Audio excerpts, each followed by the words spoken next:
Saturdays at 8 p.m. on CVM TV. So much more than entertainment. 10, 9, 8, 7. CVM TV, in association with Express Fitness and Exodus Carnival, presents Fit for Fent, the ultimate workout series to get your body ready for the road.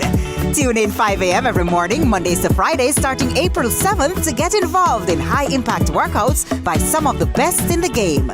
Bring your mats, bring your water, and let's get fit for the fit with Express Fitness and Exodus Carnival, powered by CVM TV.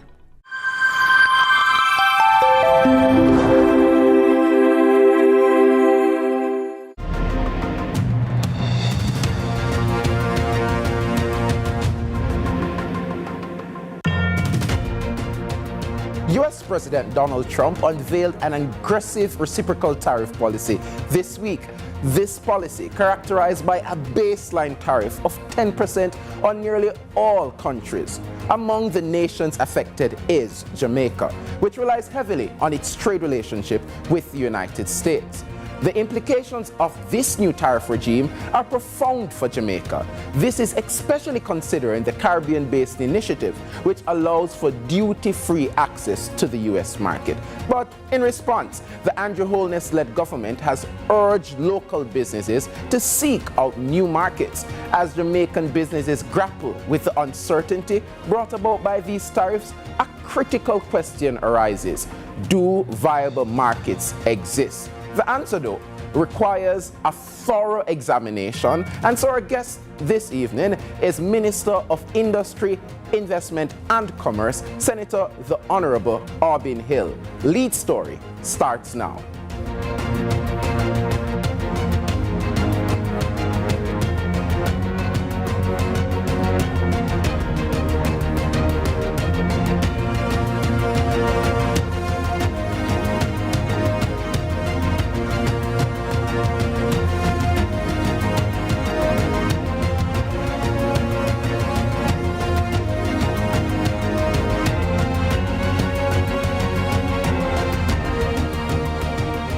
Good evening. I am Sandra Roden, filling in for George Davis this evening.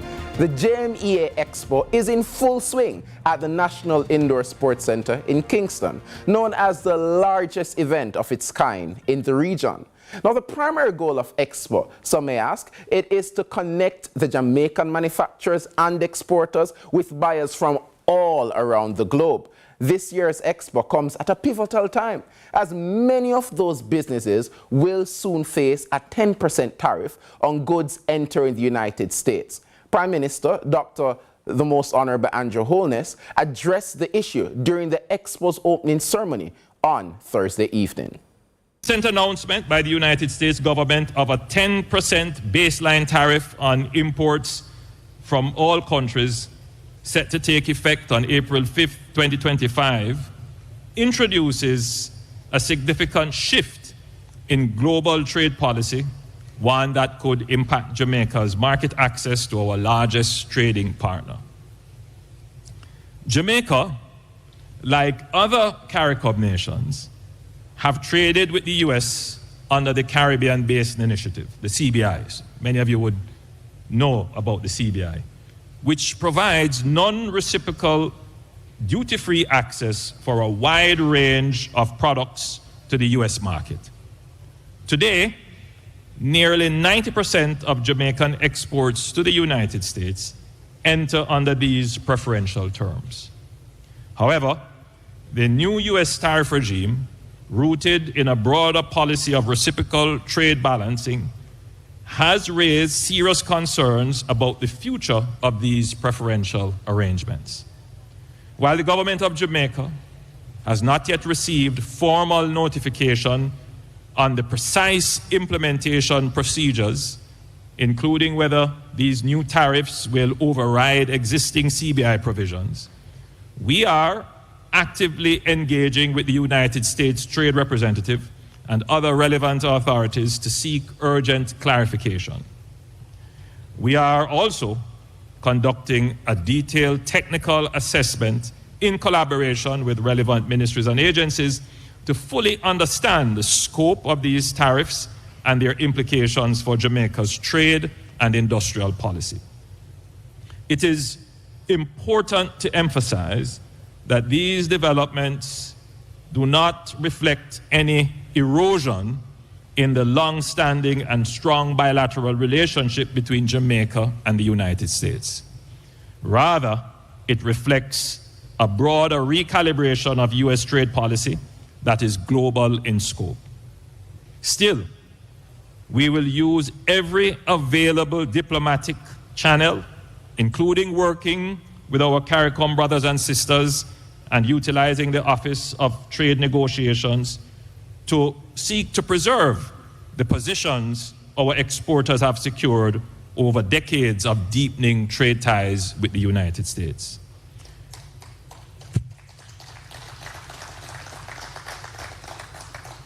Preliminary analysis indicates that some of our top exports may fall under exempted product categories, and we are working to confirm and, where possible, to expand these exemptions. Again, I must emphasize that clarity is still needed on several matters. Furthermore, there may also be opportunities to be found, and we must therefore be proactive and prospective. So to our manufacturers and exporters, we understand the uncertainty this announcement has created. And we are with you every step of the way. You are not only integral to our economic strategy, you are national champions of our resilience and ingenuity. The government will continue to advocate on your behalf and ensure that your interests are protected in any new global trade architecture. We take our first break in Lead Story right now, and when we're back, we'll hear from Minister Aubin Hill.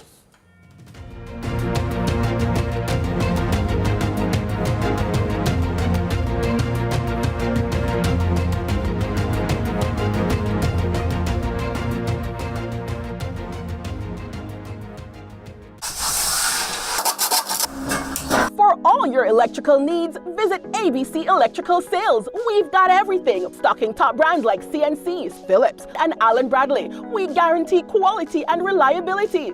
Shop with us and save with even free island-wide delivery. Conditions apply. Visit us at Shop 8 Hagley Park Plaza, Kingston 10. Call 876-754-3714-5 or 876-754-3825-8. ABC Electrical Sales, for a better choice in electrical business.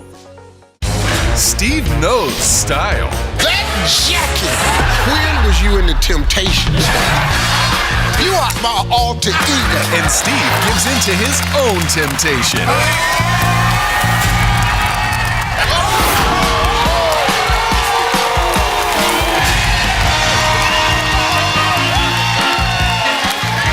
Family Feud. Brought to you by We Are the Caring Store, waiting to serve you. It's time to experience independent living. Visit us today. SLB empowers my future. 10, 9, 8, 7. CVM TV, in association with Express Fitness and Exodus Carnival, presents Fit for Fent, the ultimate workout series to get your body ready for the road. Tune in 5 a.m. every morning, Mondays to Fridays, starting April 7th, to get involved in high-impact workouts by some of the best in the game. Bring your mats, bring your water, and let's get fit for the fit with Express Fitness and Exodus Carnival, powered by CVM TV.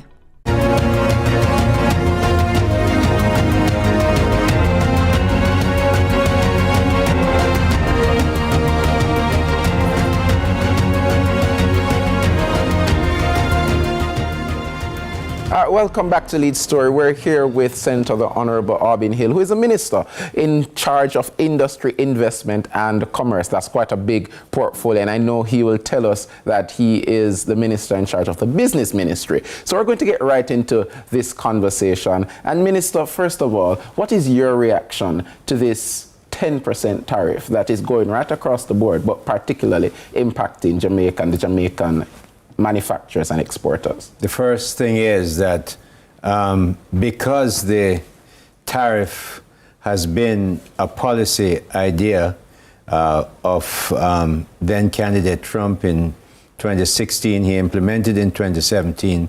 He carried it through the second campaign. I was not surprised. What you have to do is now say what is the reality. And the reality is that you're dealing with a possible 10% across the board for everything we export to the United States. Why do I say possible?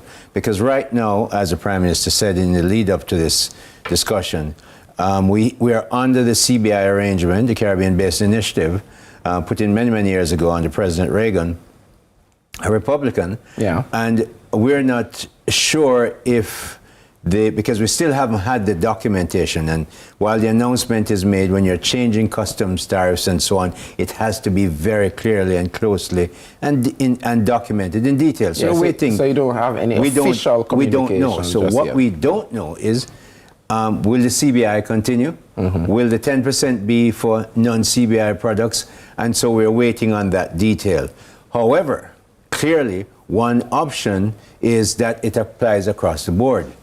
And if it does, then we have to be in a position to be very nimble, very innovative in some instances, and very proactive, all of which this government has shown its ability to do. The Andrew Holness administration came through the pandemic, 100 years. Mm-hmm. We didn't plan to have a pandemic. We had to spend over $100 billion that we didn't plan to spend. We didn't raise taxes. We didn't go out and borrow money to do it. We came through last year, more recently, Beryl and another storm after that. And yet we continue to make sure that we have the buffers to go forward. What this government has done is we act really with restraint.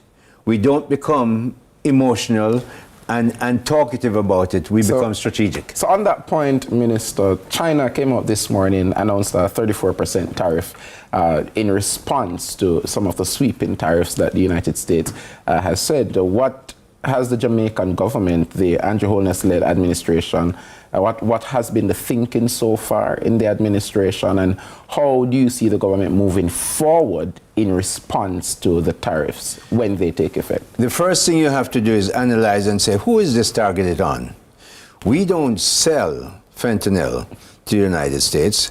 We don't have a border from which people are going directly into the United States. And our trade deficit with the United States is a big one. A negative trade balance with the United States. Which means that the U.S. is they're selling much more. They're selling much more to us than we sell to them. Right. We bought 5.9 billion last year, and we probably exported 1.45 or thereabouts. So we have a big trade deficit year after year after year. So we're at a disadvantage. So we are not the target. We're not the target. We are at a disadvantage because we should export more. That's a different story. But in the case of the tariff is not targeting Jamaica. When the big elephants are fighting, we must find really sensible ways to get around this. So the people of Jamaica would ask you then, Minister, why are we a part of this? Since as we had Secretary Rubio coming in, having a good meeting, speaking about all the good things the government has been doing, but then, just a week or so after, we are hearing that tariffs and Jamaica, small Jamaica, is lumped in with all the big boys. Well, if you look at the 64 or so 60-odd countries that are named, a lot of countries have 10%. 10% is the base. So the best thing we can say about that is that we're at the base. Mm-hmm. There are people who are 30, 40, big numbers. Clearly, we're not in that group. But remember, the government of Jamaica looks after the issues of the Jamaican people. The government of the United States looks after its business. Mm-hmm. We can't tell the government of the United States what to do if they decide to adopt a policy of tariff. We have to then find ways to how do we react to protect our interests and even find opportunities in this new tariff arrangement.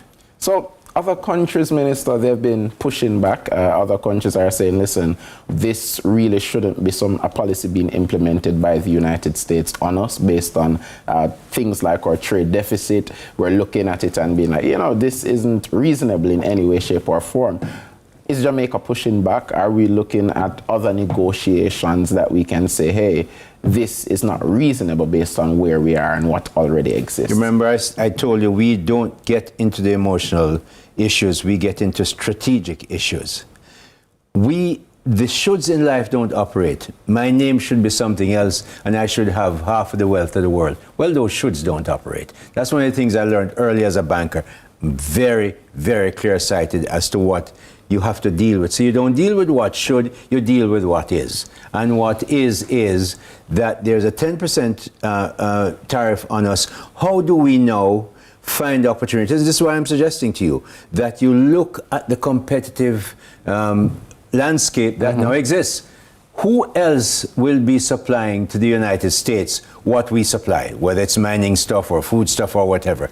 And you say, well, what tariff are they're now facing? Some might be facing 15%, some might be facing 30 or more percent, and some might be facing 10%.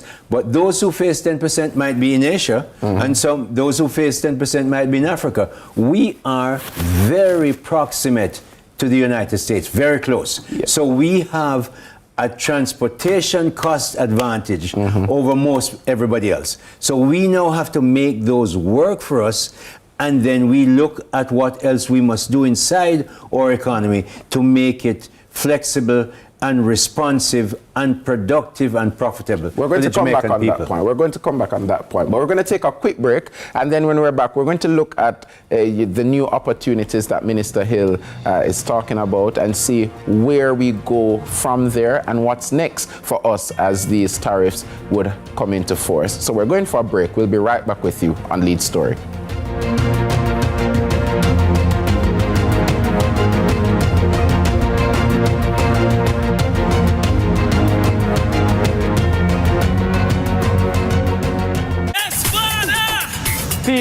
People, we now waste no time. I am super excited to be on for another season to show you the Holy Road. Listen, new adventures. Slim, Fluffy. That's cool. We're not going out, Things are only getting hotter and hotter this season. Click, pow. That must tell you something. There's a great story happening just in our backyard. We are on the Holy Road again.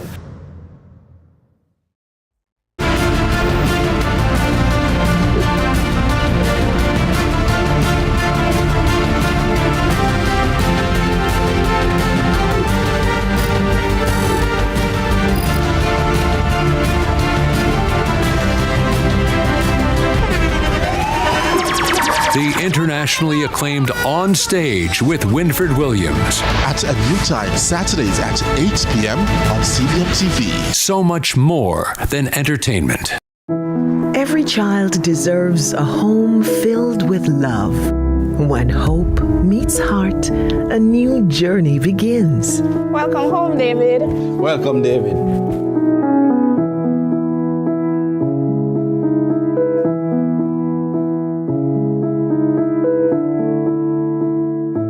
Make it your own.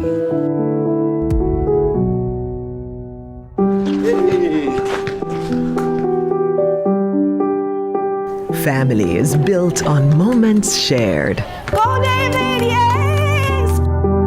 Every smile and every shared moment connects us with a brighter future. Here, you're not just welcomed, you're family. Foster hope. Foster love. Foster a child today. Contact the CPFSA for more information.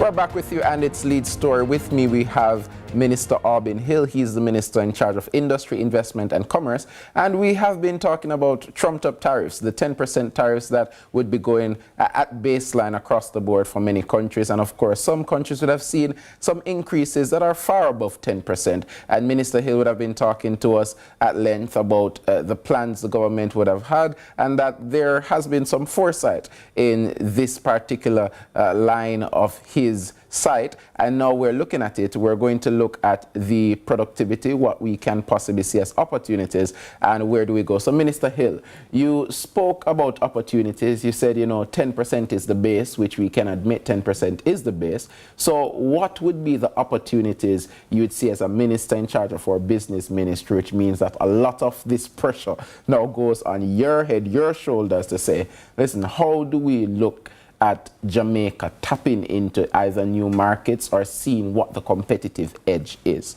I'd say there are two sides to this. Or production people, whether they produce tangible goods or services, must now become even more efficient. And the productivity of their firms and their people must be raised. So you have to now say, what do we do for them? We have a production input relief, where if you're manufacturing in certain areas, and we're going to broaden those areas, is you get, you don't pay customs duty on your machinery.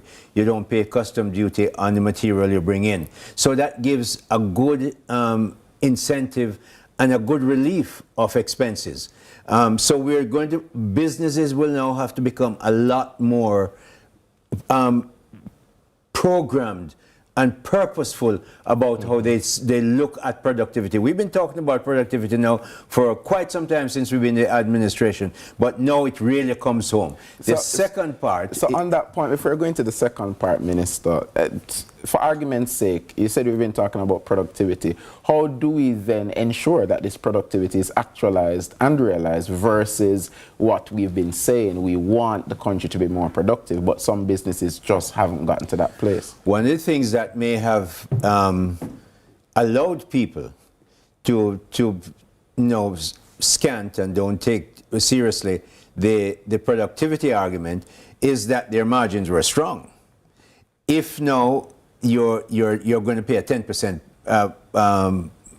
tariff to get into a market, you might say, well, if I charge 10% for the diaspora people in the United States who buy, that's our biggest trading partner, we're probably not going to sell as much. So how do I make sure I get that market still? And one way is to make sure I get my costs down. That means push up my productivity and get to be a lot more efficient. So it will be a good energizer, if you will. I want to use a positive term. It becomes a good energizer to become a much more efficient operator. New markets, Minister. New markets.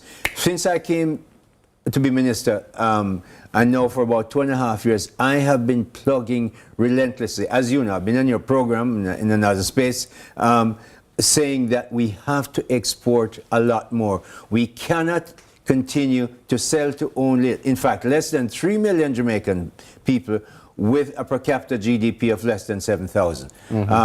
Bahamas is 34, Barbados is 25, and so on.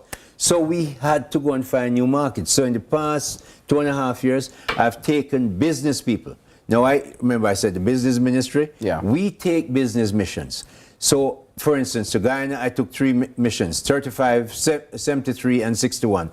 Of those, only 5 or 6 people were government people. The rest were private sector people, often very young, who are going to find markets. Some have been on all 7 or 8 of my missions. I've been to 10 different countries and 14 different cities to find new markets. The last ones were Colombia, El Salvador, and Mexico. Spanish-speaking countries. And so we've been, and we're going to expand that in LATAM. The Latin America area is one we must look at. We have to look at Africa. New markets that we have not been exploring. Sure, we go to the traditional ones. We can't speak Spanish, Minister. We go to Canada. Oh, I have. Yes, you think I have 2 very fluent Spanish speakers in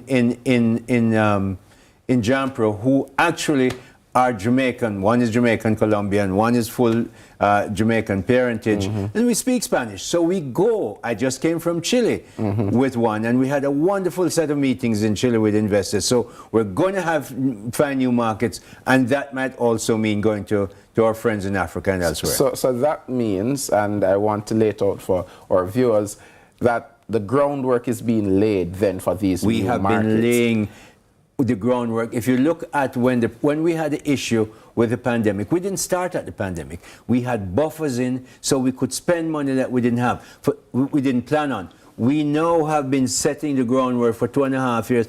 People have been saying, why is Auburn Hill going on these trips? No, I hope they don't ask that question. They get the answer because we're going to have to find new and better markets, Sanjay. So I'm going into the Caribbean Basin Initiative. If these tariffs are to take effect as they are announced by the U.S. President, wouldn't that be a breach of the CBI? You know, what we have here is you have documents and arrangements. Yeah. The Ministry of Foreign Affairs deals with treaties and treaty documents. I deal with business once the documents are in place. So as I said, we're not become excited about this beyond reason. We're saying, okay, let's see the documents, let's see what they're asking, and we begin to negotiate and work from there. Okay, that's a good way to go about it, because we wouldn't want to go beyond the documents that already exist. And our businesses, a lot of them would have seen a number of the things announced in the recent budget debates, and I think that would come in even more positive in this conversation. We look at opportunities, but then the threats are another part of it that we have to look at. We've talked about the opportunities, but the threats to businesses that possibly have these high manufacturing costs already are considering other ways they're trying to cut, and now they're looking at it and it might feel like a burden. What do you say to those businesses? Big companies usually have the ability to be flexible. Grace, Wysinco, all the big companies will have lots of expertise in there to manage this. Grace operates in the United States, they operate in Canada, they operate in Britain, probably other markets as well. They certainly buy from other markets, so they know how world trade goes, and they can reflect on the MSME, the micro, small, and medium enterprises. In Minister Williams' budget, she just announced an additional $2 billion going to DBJ to help MSMEs. So the government, because tariffs are always talked about, and without pinpointing tariffs, we have made an allocation, a budgetary allocation for MSMEs to get help, and there will be other help that they can get. And if you look at her budget, there are so many goodies we put in there to help businesses, and we know that those are going to be useful to them. My final question to you, Minister, then, considering all the things people be thinking about out there as it relates to these tariffs, what would you say to Jamaicans now that are questioning, do I really need to go into the business environment? Should I really consider being an exporter? These things seem like deterrents. What do you say to them now? There's always any obstacle. When I ran banks, every obstacle comes with at least 20 opportunities. Go and look for them. Let us look for them together. Now maybe CARICOM will see and act very differently in a cooperative and collaborative matter. CSME. Things can happen through the CSME if we get there, but there's always an opportunity when there's an obstacle. We must go and find them. We are Jamaicans. We are capable. We have fixed an economy that was a basket case 10 years ago and now is a poster child. We, the Andrew Holness administration, knows how to manage an economy. Businesses have been successful in Jamaica. We are going to find a way collectively, and we have to be nimble at it, but we have to be good at it. Boy, you see, Senator Auburn Hill is a banker turned politician, but I see that he has leaned into his political side a little bit just now. He has really appealed to you. Thank you for joining us, Senator. A real pleasure to be here with you on the program. Road. 101, 2 1 plus 1. Jamaica is on a transformative path, and the Ministry of Economic Growth and Job Creation and its agencies are leading the way. MECJC Matrix is back for Season 2, bringing you the latest on the projects shaping our nation's future. big changes, bold moves. This is the season 2 of the Meg JC Matrix, driving development.